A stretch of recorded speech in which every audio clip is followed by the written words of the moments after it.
Baik, Assalamualaikum warahmatullahi wabarakatuh. Hari ini Ananda, kita akan belajar bab pertama pembelajaran fisika yang berjudul besaran dan pengukuran. Sebagai pendahuluan, fisika adalah ilmu pengetahuan yang mempelajari benda-benda di alam, gejala-gejala, kejadian-kejadian alam, serta interaksi dari benda-benda di alam. Nah, itu adalah ruang lingkup pembelajaran fisika.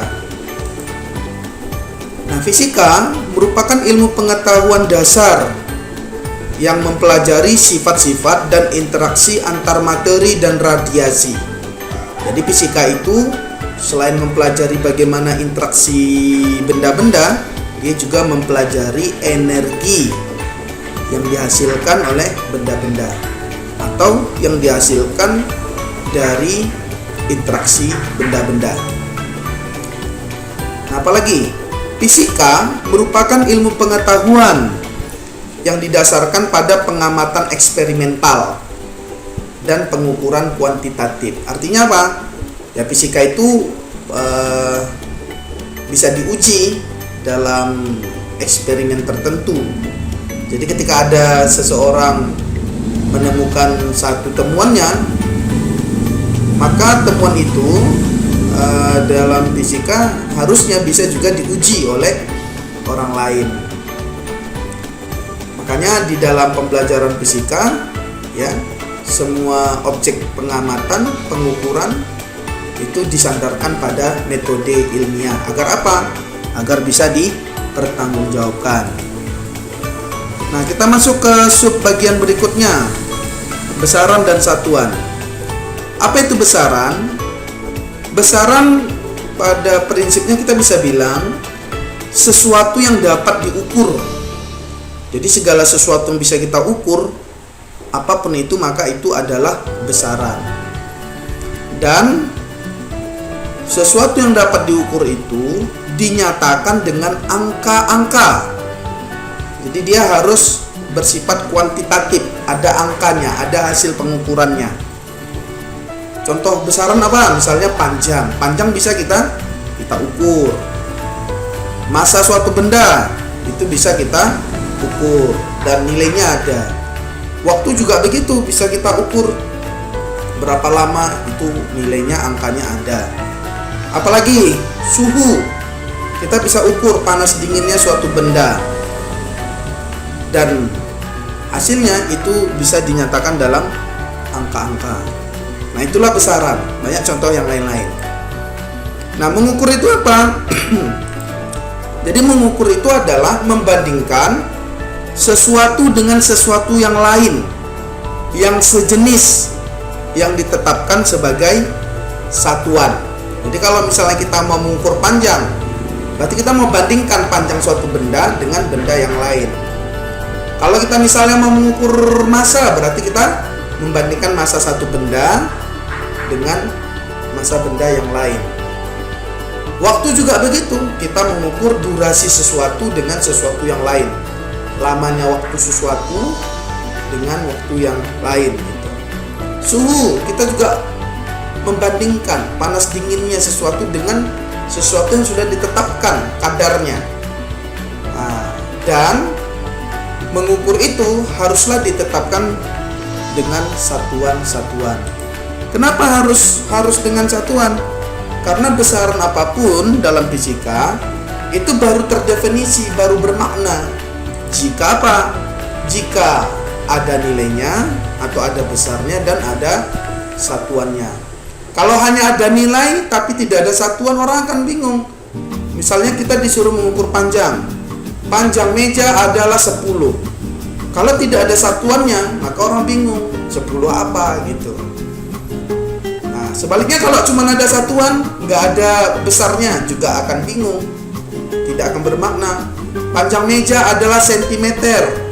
Tidak ada angkanya, itu juga tidak bermakna. Jadi agar besaran fisika itu terdefinisi, artinya dia bermakna, maka di situ harus ada nilai dan juga harus ada satuan.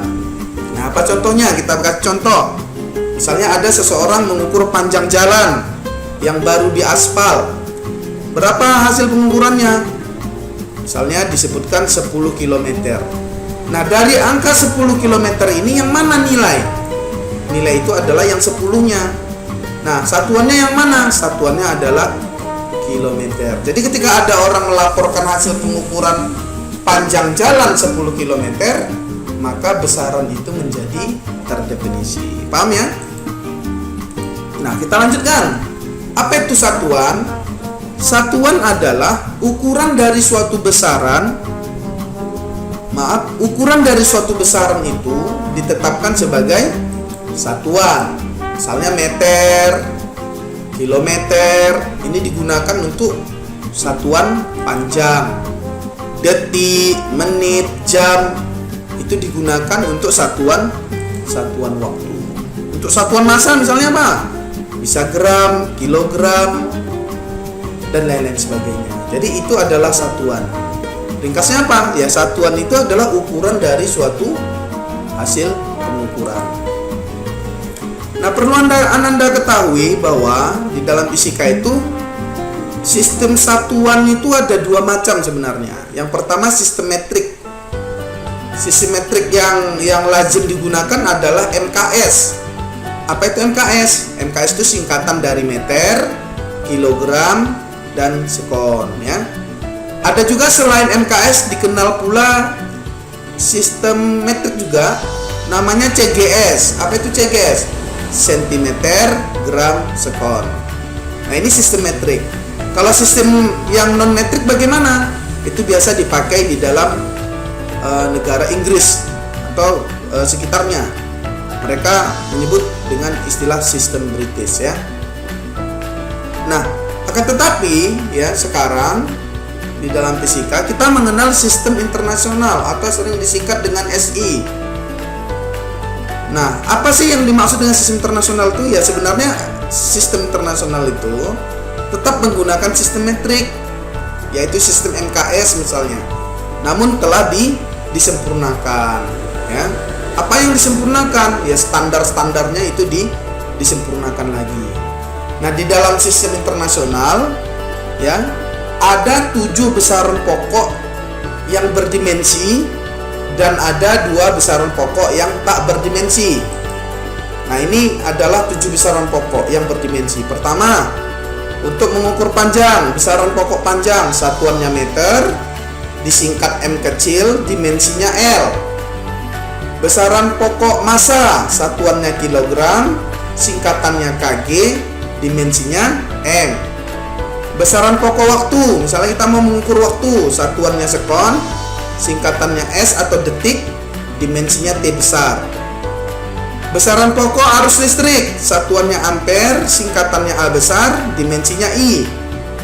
Besaran pokok suhu, satuannya Kelvin, singkatannya K, dimensinya theta.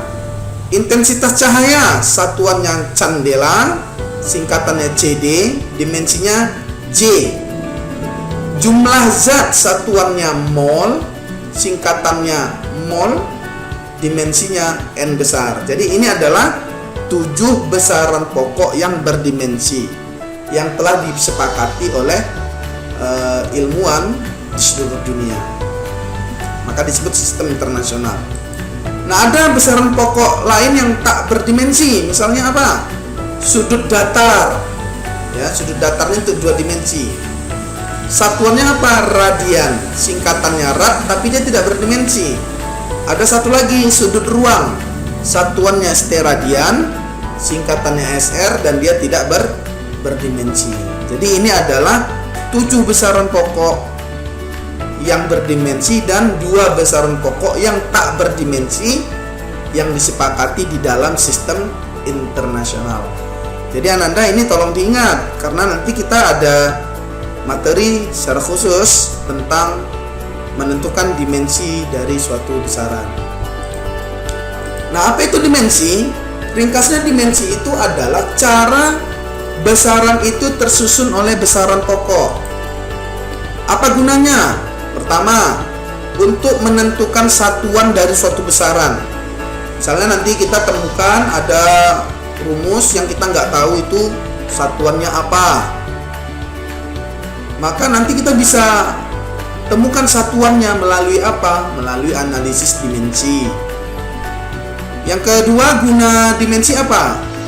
Adalah untuk meneliti kebenaran suatu rumus atau persamaan.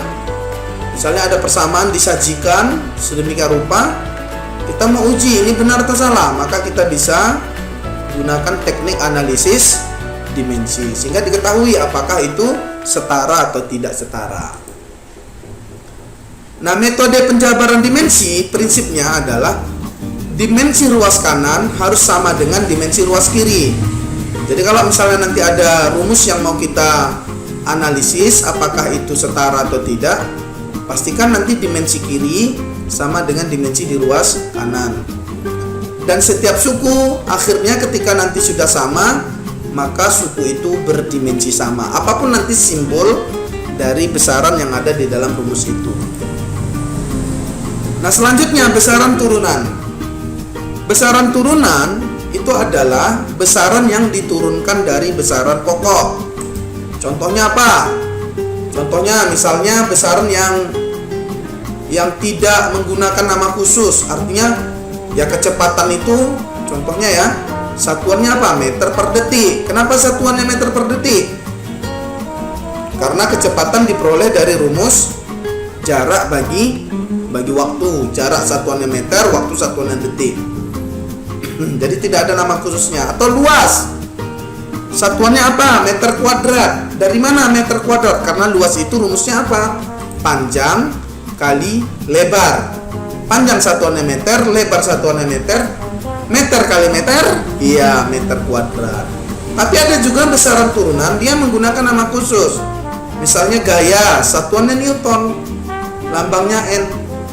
Dibuat nama khusus untuk menghormati Newton, misalnya diberikan satuan gaya itu adalah Newton. Gaya atau tarikan dan dorongan itu sebenarnya kan rumusnya massa kali percepatan.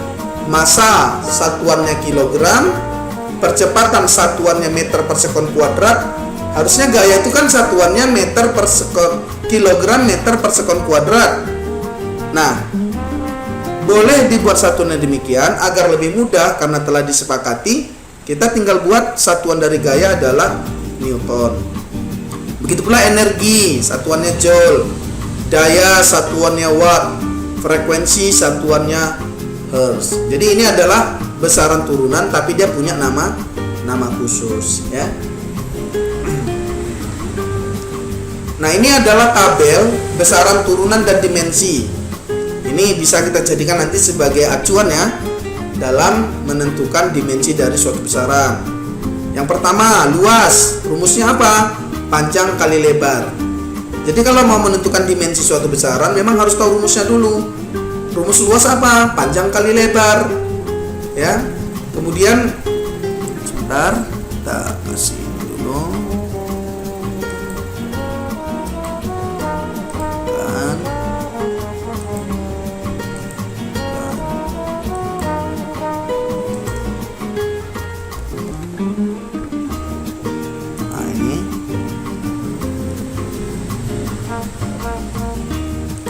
Ya.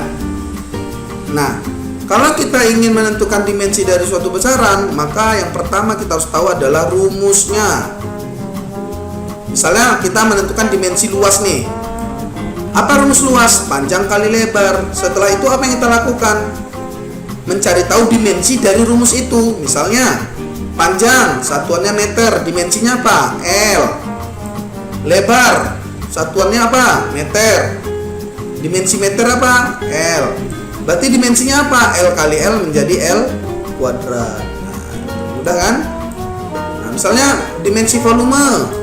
Apa itu volume? Rumus volume panjang kali lebar kali tinggi. Panjang satuannya meter, dimensinya apa? Ingat di tabel tadi, iya L. Lebar dimensinya apa? L. Kenapa? Karena lebar satuannya meter, meter dimensinya L. Tinggi, kalau kita mengukur tinggi satuannya apa? Meter juga, berarti dimensinya L.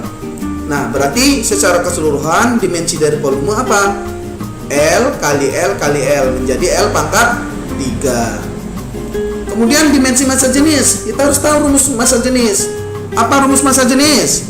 Massa bagi volume. Kemudian kita cari tahu massa satuannya apa? Kilogram. Dimensinya apa? M besar. Nah, ini M besar ya. Dimensi itu huruf M besar. Volume dimensinya tadi sudah dapat nih, L pangkat 3. Nah, berarti dimensi daripada massa jenis adalah massa kilogram dimensinya M per volume dimensinya L pangkat 3. Nah, supaya bentuknya eksponen tidak pecahan, L pangkat 3 kan di bawah pangkatnya positif. Kalau kita naikkan ke atas, maka eksponennya bisa berubah menjadi negatif. Jadilah dimensi massa jenis adalah ML pangkat min 3. Nah, begitu seterusnya. Misalnya kecepatan. Rumus kecepatan apa? Perpindahan bagi waktu. Perpindahan satuannya apa? Meter. Dimensinya apa? L. Waktu satuannya sekon, dimensinya apa? T. Nah, jadi dimensinya apa? L per T, supaya eksponen T pangkat 1 naik ke atas ya. Naikkan dia ke atas, T pangkat 1 berubah menjadi T pangkat min 1. Makanya kecepatan dimensinya adalah LT pangkat min 1.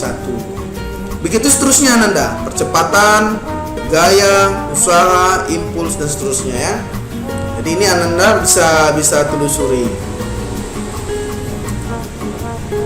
Nah, ini Bapak tampilkan satuan besaran turunan dari berbagai besaran. Ini ditampilkan biar apa? Supaya Ananda nanti dengan gampang bisa mencari dimensinya. Misalnya massa jenis, ini satuannya, kecepatan, ini satuannya, gaya, ini satuannya, seterusnya ini sampai frekuensi sekon pangkat min 1. Jadi kalau kita sudah tahu satuan dari setiap besaran turunan ini, maka kita bisa menentukan dimensinya ya. Nah, kemudian agar memudahkan kita dalam perhitungan ke depan, khususnya tentang notasi ilmiah dan angka penting, di sini Bapak tampilkan faktor pengali dalam sistem internasional. Jadi ada namanya ATO, simbolnya A kecil ya. Nilainya berapa itu? 10 pangkat min 18. Femto, simbolnya F kecil, nilainya 10 pangkat min 15. Pico, P kecil, nilainya 10 pangkat min 16. Nano, N kecil, nilainya 10 pangkat min 9. Mikro, nah ini lambang mikro ya, nilainya 10 pangkat minus 6. Mili, M kecil, ini sering kita jumpai, maka nilainya 10 pangkat minus 3. Kilo, nah ini K kecil saja ini ya, bolehlah K besar ya, tapi lazimnya K kecil, itu 10 pangkat 3. Mega, M besar, itu 10 pangkat 6. Giga, itu G besar, nilainya 10 pangkat 9. Tera, T besar, nilainya 10 pangkat 12. Contohnya misalnya begini, kalau ada yang buat 1,6 dikali 10 pangkat minus berapa misalnya? Minus 6. Ya, ini kita bisa tulis dengan sederhana 1,6. Kita lihat faktor pengalinya. 10 pangkat minus 6 ini sama dengan yang mana Nanda? 10 pangkat minus 6. Oh, mikro. Jadi kita bisa gantikan 1,6 kali 10 pangkat minus 6 menjadi 1,6 mikro. Nah, gitu. Atau misalnya 2000 nih, 2000. Ya, ini bisa kita ganti menjadi berapa? Ya, 2000 itu kan 2 kali 1000 kan? 1000 itu 10 pangkat berapa? 10 pangkat 3. Nah, berarti ini bisa kita ganti menjadi berapa? 2 kali 10 pangkat 3 setara dengan apa nilainya? 10 pangkat 3 setara dengan K ya. Jadi kita bisa ganti gini, 2K ya. Seperti itu. Dan seterusnya dan seterusnya. Oke? Ini ada contoh soal, kita diminta menentukan dimensi dan satuan dalam sistem internasional untuk besaran turunan berikut. Yang pertama adalah gaya. Bagaimana cara menentukan dimensi gaya? Yang kedua adalah berat jenis. Gampang ya, kita coba. Pertama kita harus tahu rumus gaya dulu. Gaya itu rumusnya apa? Massa, ya, massa kali percepatan. Nah, simbolnya kan begini. Gaya itu simbolnya F besar ya. Simbolnya. Oke. Nah, untuk mendapatkan dimensinya bagaimana? Kita tinggal ingat, massa itu satuannya apa? Kilogram. Kilogram dimensinya apa? M besar. Percepatan itu satuannya apa? Satuannya adalah meter ya per sekon kuadrat. Nah, berarti bagaimana cara kita menentukan dimensinya? Meter dimensinya L, T dimensinya S, dimensinya T. Berarti ini menjadi apa? L per T pangkat 2. Nah, supaya tidak pecahan, kita ubah ke dalam notasi eksponen yang ini tidak pecahan. Jadi kalau di bawah eksponennya positif 2, kalau naik jadi L T pangkat min 2.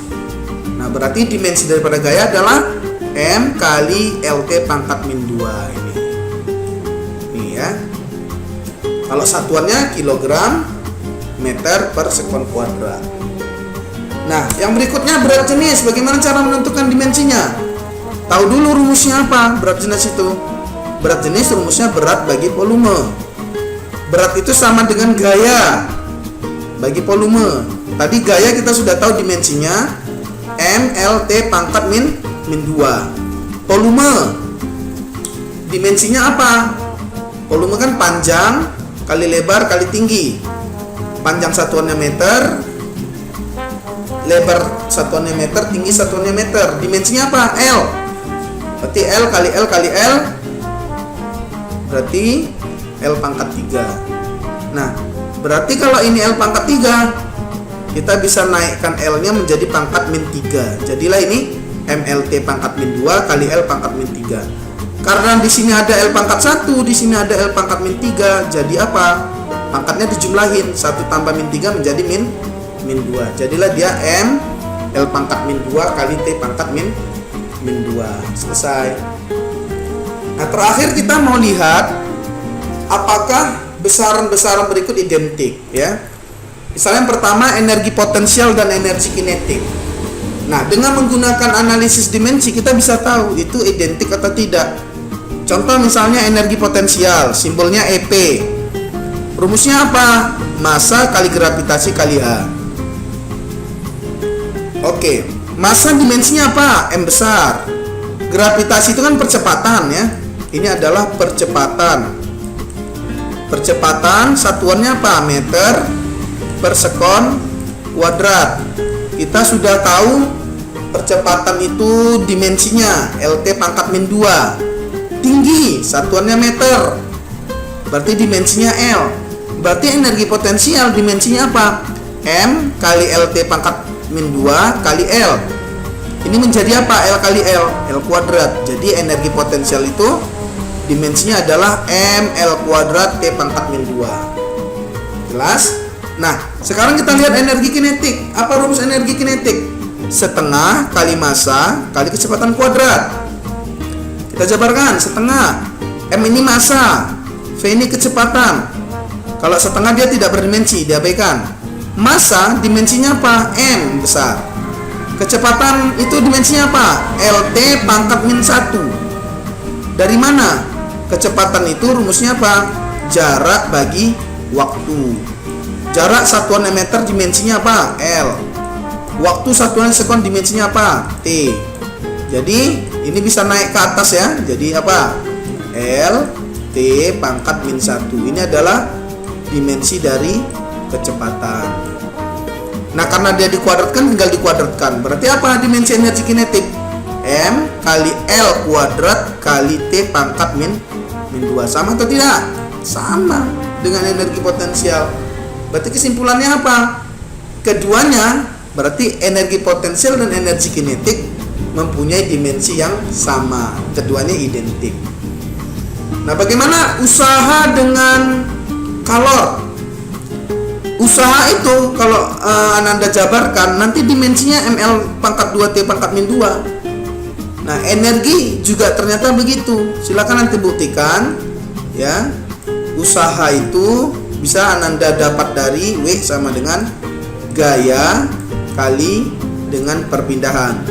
Maka ini nanti diperoleh dimensinya ml pangkat 2 T pangkat min 2. Energi tadi sudah kita hitung, energi potensial dengan energi kinetik sama, setara. Dimensinya juga ternyata ml pangkat 2 kali T pangkat min 2. Bagaimana dengan kalor? Karena kalor itu rumusnya 0,24 kali energi, artinya apa? Energi kan satuannya joule. 1 joule itu 0,24 kalori. Berarti kalau ditanya kalor itu berapa, rumus kalor itu bagaimana? Itu 0,24 kali energi. 0,24 tidak punya dimensi, tinggal energi. Energi dimensinya ml kuadrat T pangkat min 2 ya. Ternyata apa Nanda? Sama ya. Usaha, energi, kalor ternyata adalah besaran-besaran yang identik. Ya, ketiganya memiliki dimensi yang sama. Nah, jadi Ananda, demikian dulu pembelajaran kita. Silakan Ananda kerjakan soal menentukan dimensi, besaran pokok dan besaran turunan dari soal yang Bapak upload di grup kelas masing-masing. Demikian, terima kasih. Assalamualaikum warahmatullahi wabarakatuh. Selamat belajar.